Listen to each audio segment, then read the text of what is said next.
Praise the Lord. ஆண்டவர் இரட்சகருமாக இயேசு கிறிஸ்துவின் நாமத்துல உங்களுக்கு என் அன்பின் வாழ்த்துக்கள். நம்ம ஆராதிக்கிற தேவன் நம்மோடு கூட எப்பொழுதும் இருக்கிறவராய் இருக்கிறார். இன்றைக்கு அநேக தெய்வ பிள்ளைகளுக்கு இருக்கிற ஒரு கேள்வி, நான் ஆண்டவருக்கு முன்பாக உண்மையாய் வாழ்கிறேன், ஆண்டவர் விரும்புகிற நீதியோடும் நியாயத்தோடும் இந்த உலகத்துல ஜீவிக்கிறேன், என்னால் முடிந்த உதவிகளை அநேகருக்கு செய்கிறேன், ஆனாலும் என் வாழ்க்கையில அநேக துன்பப்படுகிறேன், அநேக போராட்டங்களை சந்திக்கிறேன், அநேக வேதனைக்குரிய சம்பவங்களை என் வாழ்க்கையில நான் பார்க்கிறேன், இதற்கு என்ன காரணம் என்று சொல்லி ஒரு கேள்வி இருக்கும். இன்றைக்கு அதற்கான ஒரு பதிலை வேத வசனத்தின் மூலமா நம்ம தியானித்து ஜெபிக்க போகிறோம். மத்தேயு சுவிசேஷம் 5ஆம் அதிகாரம் 10ஆம் வசனம், நீதியின் நிமித்தம் துன்பப்படுகிறவர்கள் பாக்கியவான்கள், பரலோக ராஜ்யம் அவர்களுடையது.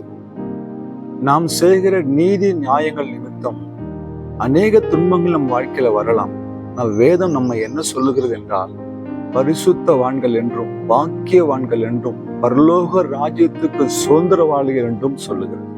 இந்த வார்த்தை கேட்கிற அன்பு சகோதரனே, அன்பு சகோதரியே, கர்த்தருடைய ஊழியத்தை செய்கிற தேவதாசர்களே, ஒருவேளை நாம் நீதியாய் நடக்கும் பொழுது அநேக துன்பங்களை சந்திக்கலாம், அநேக இகழ்ச்சிகளை சந்திக்கலாம், அநேக காரணமில்லாத போராட்டங்களை சந்திக்கலாம், அநேக மனிதர்கள் நமக்கு விரோதமாய் எழும்பலாம். ஆனால் தேவனுடைய பார்வையிலே நீங்களும் நானும் பாக்கியவான்களாய் இருக்கிறோம். ஒருவேளை நீங்கள் பயணம் செய்கிற இந்த பாதையிலே இப்படிப்பட்ட சூழ்நிலைகளை சந்திக்கிறீங்களா? சோர்ந்து போயிருக்கிறீங்களா? ஏன் எனக்கு ஆண்டவரை அனுமதித்தார்னு கலங்குகிறீங்களா? ஒன்றை குறித்தும் கவலைப்படாதீர்கள். நம்மை அவர் பாக்கியவான்களாய் வைத்திருக்கிறார். நம் திராணிக்கு மேலாக ஒரு துன்பத்தை அவர் அனுமதிக்க மாட்டார். அது மாத்திரமல்ல, பரலோக ராஜ்யம் நமக்குரியது என்று வேதம் சொல்கிறது. இந்த உலகத்தில் நாம் படுகிற துன்பங்கள், வேதனைகள், பாடுகள் எல்லாவற்றையும் சகித்து கொண்டு ஆண்டவருக்காய் வைராக்கியமாய் நாம் நிற்கும் பொழுது தேவன் நமக்கு வைத்திருக்கிற நித்திய காலமாய் இளைப்பாற போகிற அந்த நித்திய ராஜ்யத்துக்குள்ளே பிரவேசிக்கிற பாக்கியத்தை ஆண்டவர் உங்களுக்கும் எனக்கு கொடுத்திருக்கிறார். சந்தோஷம் தானே?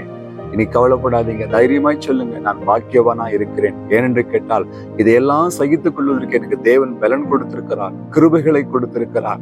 ஆகையினால ஒரு நாள் வரும், தகப்பனுடைய ராஜ்யத்துக்குள்ளே பிரவேசிக்கிற பாக்கியத்தை நான் பெற்றுக்கொள்வேன் என்ற நிச்சயத்தோடு கூட தொடர்ந்து ஓடுங்கள். கர்த்தர் உங்களை ஆசீர்வதிப்பாராக. கண்களை மூடி ஜெபிக்கலாம். அன்பும் இரக்கமுள்ள நல்ல ஆண்டவரே, இந்த வார்த்தைக்காக ஸ்தோத்திரம்.